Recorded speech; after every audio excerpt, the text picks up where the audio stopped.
The flip is in response to this challenge of actually motivating these kids in new ways and getting them to work in new ways and actually breaking free of a cycle that really hasn't done an awful lot over the last couple of 100 years. We can't keep trying to plug it and band-aid it and stick things over it and trying to just squeeze a little bit more out the toothpaste tube. We could actually fundamentally change the way we work, and hopefully you'll agree that's what the flip's about. We need to shift from consumption to creation. Same story, and not just in terms of consuming what you throw at me as a student, not just that. I need to start creating not just my own content, but my own learning pathways. The learning path in the classroom is generally determined by the teacher, who's got, from up above, a set of learning standards being pushed down. Don't flip your classroom, flip your kids. And they will flip the classroom. When you flip your kids, the process actually starts in the classroom. All the math trained TV are videos created by students for students. Why are you making the videos? The kids can create the videos. All the research shows kids learn better from their peers because the teacher often knows too much. Don't spend all your life on planning. Plan with your kids in class, because all the evidence supports the fact that the better you know your subject, the harder it is to ask the right questions. So that happening. Kids can't create their own learning pathways if they don't know where to go. If you give kids an audience for their work and nothing else after today, audience raises standards, because kids care what their audience thinks. You are not a big enough audience to make the kids care. It's all about the pedagogy. Pedagogy first every time. In fact, stick that in front of anything to do with technology. It's pedagogy first all the way around. So that flipping the classroom and that first stage of that continuum would be to go, as that school did, and get some found content. And then progress from there to maybe, well, okay, that's found, but it's impersonal. That guy doesn't know my kids as well as I do, so I'm going to start creating my own. To make this work, you really do need to have archives of resources. You need a bank of places you can go to get this stuff. You also need the capacity to create your own recording software. I do mine on my iPhone. It's just the quickest and the easiest, and I've made a lesson, 5 minutes. And I can do that anywhere I happen to be sat. So I do them on the iPhone, whatever. The great thing is, of course, the kids can rewind those lessons, which is nice. They can't rewind the teacher. They can wind the teacher up, but they can't rewind the teacher. If kids are going to be commenting on or reflecting on the video, whatever you've given them, and raising questions or issues they don't quite understand, and that's going to inform your teaching, you've got to give them a space to do that, and you've got to have visibility of that. Otherwise, who watched the video last night?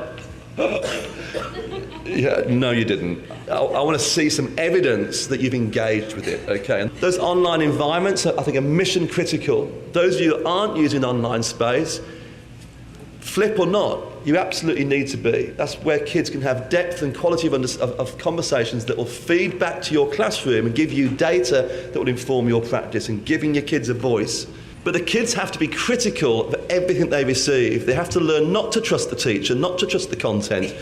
And the things they produce have to be creative. So we have to bring in a whole new set of literacies to help the kids to engage in the new ways we want them to.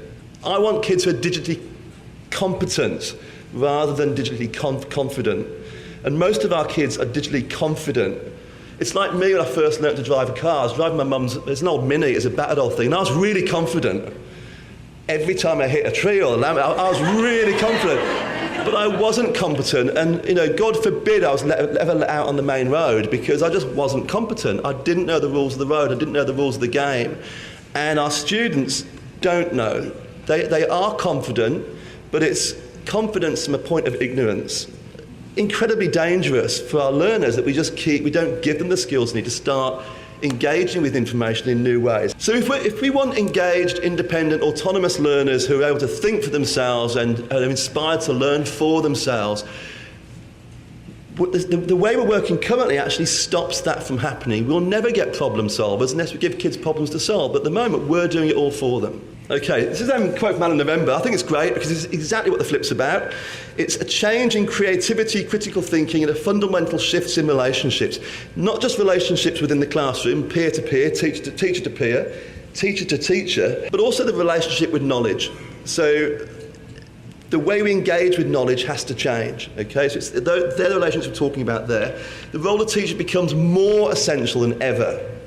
And that's both sides of that coin, guide on the side and sage on the stage, more essential than ever. If you haven't got a pedagogical model or a quality teaching environment in your classroom that demands engagement from your students.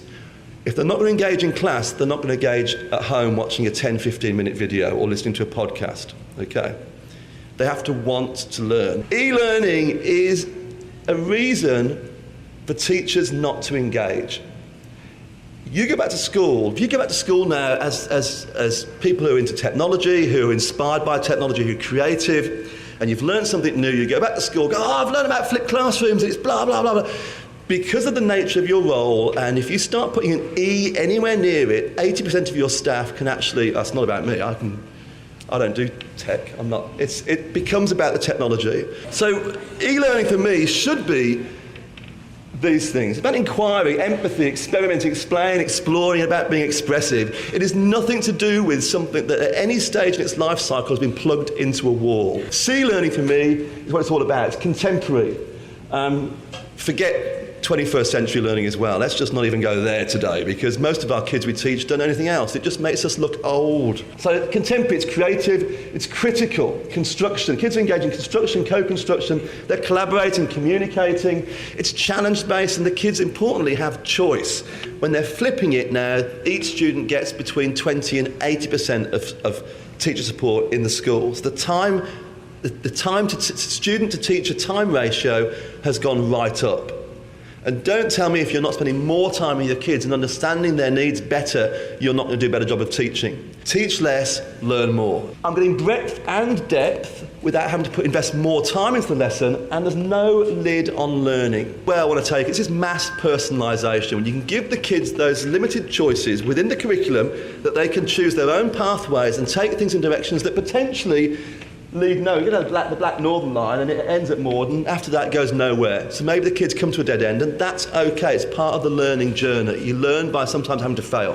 Why should I want to solve a problem that's not mine or not relevant to me? It is about mass personalisation in a doable way. The fact that you get to spend more time with individual kids in the lesson, doing the things that they find the hardest, the stuff that's the most valuable is the way you engage with that information you present to them. You're spending more time on that, so it's personalised in that sense, but you're also giving kids the chance to choose multiple pathways rather than that one way that you project to the traditional model.